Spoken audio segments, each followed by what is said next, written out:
నమస్కారం. ఇంకా చాలా మంది వక్తలు ఉన్నారు, ముఖ్యమైనటువంటి నాయకులు ఉన్నారు కాబట్టి చాలా క్లుప్తంగా నేను మాట్లాడతా. అదేవిధంగా ఈ వేదిక ముందున్నటువంటి గులాబీ సైనికులందరికీ కూడా పేరు నమస్కారం. ఇంతమంది మాట్లాడింది ఎవరిని కదిలించినా కళ్యాణ్ శ్రీగారి గురించి చెప్తున్నాం. కేవలం ఇక్కడనే కాదు, హన్మకొండలో కళ్యాణ్ శ్రీగారి గురించి మాట్లాడుతున్నారు, వరంగల్లో కళ్యాణ్ శ్రీగారి గురించి మాట్లాడుతున్నారు. మేము ఎప్పుడైనా హైదరాబాద్ పోతే కూడా కళ్యాణ్ శ్రీగారి గురించే మాట్లాడుతున్నాం. దేశమంతా కళ్యాణ్ శ్రీగారి గురించే మాట్లాడుతున్నాం. వాస్తవానికి ఆయన కళ్యాణ్ శ్రీగారి కాదు, కట్లపాము అంటాడు. కట్లపాము లాగా నమ్మిన పార్టీని కాటేసి విషం నింపినటువంటి నాయకుడు కళ్యాణ్ శ్రీగారి గారు. అవకాశవాదానికి అంగీ ప్యాంటు వేస్తే ఎట్లుంటుందంటే శ్రీగారిలా ఉంటుంది. అంత దారుణమైనటువంటి అవకాశవాదం. నిజంగా నువ్వు పార్టీని వీడిపోవాలంటే ముందే పోవచ్చు, కానీ టికెట్ తీసుకొని మొత్తం ప్రచారం అయిన తర్వాత పార్టీని చావు దెబ్బ కొట్టాలని చెప్పి వారు పోవడం జరిగింది. దయచేసి కార్యకర్తలు ఎవరు కూడా, మనం 4000 మందికి అన్ని భోజనాలు రెడీగా ఉన్నాయి, ఏసీ హాల్లోనే ఉన్నాం. ఎవరు కూడా కదలకుండా దయచేసి ఇంకొక హాఫ్ అన్ అవర్ మనం ప్రోగ్రామ్ చేసుకుంటాం. ఒక కమిట్మెంట్ తో మనం ఇక్కడికి వచ్చున్నాం కాబట్టి ఎవరు కూడా దయచేసి కదలవద్దని చెప్పేసి నేను విజ్ఞప్తి చేస్తా ఉన్నా. అందరికీ భోజనాలు అన్ని ఉన్నాయి, నేను మీతో పాటే అందరం కలిసి తిరిగిపోదాం. ఓకే, ఉంటే ఉండేది వాళ్ళు బయట ఉన్న వాళ్ళందరూ కూడా ఖాళీ ఉంటే తినొచ్చు. ఎవరైనా తిన్నా మన అందరూ ఉన్నాం, మీ అందరితో పాటు నేను కూడా ఉంటా. రాకేష్ అన్న కంటిన్యూ చేయండి. శ్రీగారి గారు ఉపాధ్యాయుడిగా వారి జీవితాన్ని ప్రారంభించారు. ఉపాధ్యాయుడిగా సమాజానికి ఒక ఉదాహరణ ఇవ్వాలి, సమాజానికి ఒక సందేశం ఇవ్వాలి. కానీ నమ్మిన పార్టీని మోసనీయమని ఒక ఉదాహరణ నిలిపిండు. నమ్మిన ప్రజలు ఆ నమ్మకాన్ని వమ్ము చేయాలని ఒక సందేశం ఇచ్చింది. చాలా దుర్భాగ్యం. ఇదే ఆయన విద్యార్థులకు పాఠాలు నేర్పింది, ఇదే నా భావితరానికి ఒక స్ఫూర్తిని అందించింది. ఈ పౌరుషాల గడ్డ ఓరుగల్లు మీద పుట్టి ఈరోజు మన ఓరుగల్లు పరువు తీసినటువంటి నాయకుడు శ్రీహరి గారు. త్యాగాల గడ్డ ఓరుగల్లు మీద భోగాలు అనుభవించి పార్టీని మోసం చేసినటువంటి నాయకుడు శ్రీహరి గారు. కాబట్టి నిజంగా ఆయన నిజాయితీ ఉంటే, ఎందుకంటే ఆయన ప్రతిసారి నేను నిప్పు నిజాయితీ తొక్క తోటకూర అని చెప్పేసి గొప్ప గొప్ప లెక్చర్లు తెస్తా ఉంటాడు. నిజంగా నీకు నిజాయితీ ఉంటే, నువ్వు నిప్పు అయితే తక్షణమే రాజీనామా చేసి డాక్టర్ రాజయ్య గారిని ఎదుర్కోవాల్సిన సందర్భంగా డిమాండ్ చేస్తా ఉన్నాను. నిజంగా నిన్న తాటికొండ రాజయ్య గారు కేసీఆర్ గారి దగ్గర కండువా కప్పుకొని చూసిన తర్వాత అందరూ నిమ్మలమైన వరంగలు ఇక ఉంటుంది చూడిగా మజా ఉంటుందని చెప్పేసి ప్రతి ఒక్కరు అనుకుంటున్నారు.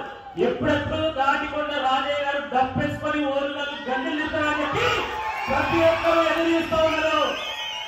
ప్రాంతేతరుడు అన్యాయం చేస్తే ప్రాంతం అవతలంగా తరిమి కొట్టాలి, కానీ ప్రాంతం వాడు మోసం చేస్తే ఆ ప్రాంతంలోనే పుండగట్టాలని ఆ రోజు కాలోజీ చెప్పిండు.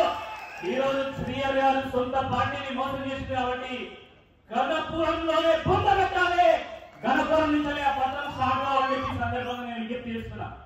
నాకైతే మరీ ఎక్కువ కోసం ఉన్నది, ఎందుకంటే ప్రతి ఒక్కరు కలిసిన ప్రతి ఒక్కరు రాకేష్ నువ్వు కళ్యాణ్ శ్రీహరి గారి ద్వారా వచ్చినావు కదా పార్టీలకి, మీ ఇంటికి వచ్చింది కదా, మరి ఆయన వల్ల నువ్వు పోవా అని అంటున్నావు. అనగోళం ఉన్నది. వాస్తవానికి నాతో మాట్లాడింది కేటీఆర్ గారు, పల్ల రాజేశ్వర రెడ్డి గారు, ఇంకా ఇతర ముఖ్యమైనటువంటి నాయకులు. కేసీఆర్ గారు ముఖం చూసి, కేటీఆర్ గారు ముఖం చూసి, పల్ల గారు ముఖం చూసి, నాయకత్వ ఘన ముఖం చూసి నేను వచ్చింది తప్ప కళ్యాణ్ శ్రీహరి గారి ముఖం చూసి రాలే. కాబట్టి మిత్రులారా, మనం చూస్తా ఉన్నాం ఆయన ఏ పార్టీ నుంచిలో ఆ పార్టీ దగ్గరికి వెళ్ళి ఈరోజు పోటీ చేస్తా ఉన్నాడు. 6 గ్యారంటీల పేరు మీద రాష్ట్రంలో ప్రభుత్వం ఏర్పాటు చేసినటువంటి కాంగ్రెస్ పార్టీ ఈరోజు పార్లమెంట్ ఎన్నికల్లో గెలిచినటువంటి గ్యారంటీ లేదు. నిన్న పాలమూరు సభలో రేవంత్ రెడ్డి గారు మాట్లాడుతూ కాంగ్రెస్ పార్టీని ఎందుకు ఓడగొడతారు గంట సేపు ఉపన్యాసంలో పావు గంట సేపు కాంగ్రెస్ పార్టీని ఎందుకు ఓడగొడతారు అని మాట్లాడుతూ కాంగ్రెస్ పార్టీని ఎందుకు ఓడగొడతారంటే అక్కడ ప్రాజెక్టుల గేట్లు తెరిచి నీళ్లన్నీ సముద్రంలో కలిసేలాగా చేసినందుకు, కరువు తెచ్చినందుకు కాంగ్రెస్ పార్టీని ఓడగొడతారు. కాంగ్రెస్ పార్టీని ఎందుకు ఓడగొడతారంటే మొత్తం పంటలన్నీ ఎండబెట్టినందుకు కాంగ్రెస్ పార్టీని ఓడగొడతారు. కాంగ్రెస్ పార్టీని ఎందుకు ఓడగొడతారంటే 24 గంటల కరెంటును తీసి కరెంటు కోతలు తెచ్చినందుకు ఓడగొడతారు. కాంగ్రెస్ పార్టీని ఎందుకు ఓడగొడతారంటే 420 హామీలు ఇచ్చి తెలంగాణ ప్రజలను మోసం చేసినందుకు ఓడగొడతారు. కాబట్టి తప్పకుండా ఓటమి ఖాయం. నిన్న ఆయన ముఖంలో కనబడ్డది. ఇప్పటికే మహబూబ్నగర్ ఇన్ఛార్జ్ ఉండే అది కూడా వదులుకున్నాడు. ఇప్పుడు ఖచ్చితంగా ఓటమి భయం కనబడతా ఉన్నది. ఇంతకుముందు కూడా పెద్దలు ఒకరు చెప్పారు, సర్వేలు వస్తున్నాయి. గత వారం 10 రోజుల నుంచి కాంగ్రెస్ పార్టీ తగ్గుతున్నది, టీఆర్ఎస్ పార్టీ పెరుగుతుందని చెప్పేసి సర్వేలు చెప్తా ఉన్నాయి. మొన్న రాజేశ్వరమ్మ చెప్పింది, నాకు చెప్పింది స్వయంగా 8 స్థానాల్లో టీఆర్ఎస్ పార్టీ గెలిచే అవకాశం ఉందని చెప్పి రిపోర్ట్ వచ్చిందని చెప్పిండ్రు. ఇప్పుడే ఇట్లుంటే ఎన్నికల వరకు ఖచ్చితంగా కాంగ్రెస్ పార్టీ కథం కాబోతున్నది, మళ్ళీ గులాబీ వికసించబోతుందని చెప్పి ఈ సందర్భంగా గుర్తు చేస్తా ఉన్నాను. నేను మొన్న గన్పూర్ లో రైతు దీక్షలో కూడా ఒక విషయం చెప్పిన. కొంతమంది ఉంటారు ఊర్లలో, ఎవరి పెళ్లి భరత్ అయినా కూడా వాళ్ళే ఎగురుతాంటారు. కేవలం ఎగురుడే కాదు, లొల్లి కూడా చేస్తాంటారు అక్కడ వాళ్ళతో. రేవంత్ రెడ్డి గారి పరిస్థితి కూడా అంతే ఉన్నది. ముఖ్యమంత్రిగా ఉన్నట్టు కేసీఆర్ గారు 30,000 ఉద్యోగాల కోసం పరీక్షలు నిర్వహించి నోటిఫికేషన్ ఇచ్చి రిజల్ట్ ఇస్తే, ఈయన ముఖ్యమంత్రి అయిన తర్వాత రేవంత్ రెడ్డి గారు వచ్చి నేనే 30,000 ఉద్యోగాలు ఇచ్చినా అని చెప్పి ఎల్బీ స్టేడియం లో పెద్ద సభ ఏర్పాటు చేసుకుని ఒకటే డప్పు కొట్టుకుంటున్నాడు. సిగ్గుండాలే కొంచెమన్నా. మంది పెళ్లిళ్ళ మంగళారతి పట్టమంటే రేవంత్ రెడ్డి గారు ఫస్ట్ ఉంటారు. నువ్వు ఈ 100 రోజులు ఏం చేసినావు గట్టిప్రా బాబు అంటే, నేను 30,000 ఉద్యోగాలు ఇచ్చినా, నేను రైతు బంధు ఇచ్చినా, ఇవన్నీ కేసీఆర్ గారి పథకాలు, కేసీఆర్ గారు చేసినటువంటి పనులు. కాబట్టి అందరూ కూడా ఈరోజు ఆలోచించాల్సినటువంటి అవసరం ఉంది. విద్యావంతులు, మేధావులు, తెలంగాణ వాదులు, ఈ రాష్ట్రం మంచిగా ఉండాలని కోరుకునేటువంటి ప్రతి ఒక్కరు కూడా ఆలోచించాలి. టిఆర్ఎస్ పోరాట ఫలితం తెలంగాణ రాష్ట్రం, టిఆర్ఎస్ ఆరాట ఫలితం తెలంగాణ అభివృద్ధి. కాబట్టి తెలంగాణను సాధించినటువంటి పార్టీ, తెలంగాణను అభివృద్ధి చేసుకున్నటువంటి పార్టీ టిఆర్ఎస్ పార్టీని కనుక ఈరోజు ఓడగొట్టుకుంటే మన చేతితో మన గొంతు మనం కోసుకున్నట్టయితది. ఎందుకంటే తెలంగాణ బలం టిఆర్ఎస్, తెలంగాణ గలం టిఆర్ఎస్, తెలంగాణ గలం టిఆర్ఎస్. తెలంగాణ గురించి, ఇక్కడ నీళ్ల గురించి, ఇక్కడ నిధుల గురించి, తెలంగాణ హక్కుల గురించి పోరాటం చేసేది కేవలం టిఆర్ఎస్ మాత్రమే. ఇతర పార్టీలకి ఇది కేవలం ఒక రాష్ట్రం మాత్రమే.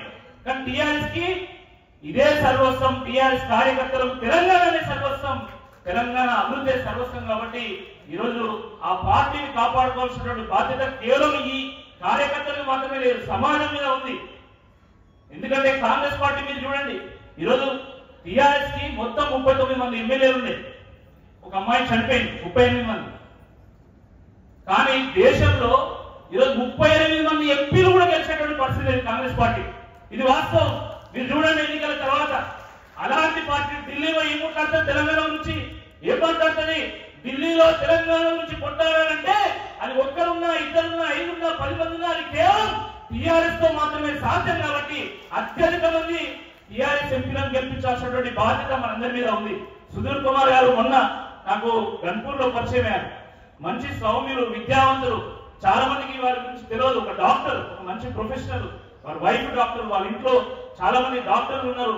ఒక మంచి విద్యావేత్త, మంచి వాగ్దాటున్నటువంటి నాయకుడు, సమస్య మీద అవగాహన ఉన్నటువంటి నాయకుడు, క్లీన్ చిట్ ఉన్నటువంటి నాయకుడు. కాబట్టి వారిని అభ్యర్థిగా కేసీఆర్ గారు ప్రకటించారు. తప్పకుండా వారిని భారీ మెజార్టీతో గెలిపించుకోవాల్సినటువంటి బాధ్యత మనందరి మీద ఉంది. కాబట్టి రాబోయేటువంటి ఎన్నికల్లో అందరూ కూడా కష్టపడి పనిచేద్దాం. రేవంత్ రెడ్డి మానవ బాంబు అయితే అంటున్నాడు. మానవ బాంబు ఏదో పేరుతో చచ్చిపోతారు. కానీ మనం అందరం కూడా ఆటం బాంబు కావాలి. ప్రతి ఒక్కరూ ఆటం బాంబు అయి ఒక ఆటం బాంబును ఒక కాంగ్రెస్ పార్టీ మీద విశ్రాంతి చెప్పి కోరుతూ జై తెలంగాణ, జై తెలంగాణ.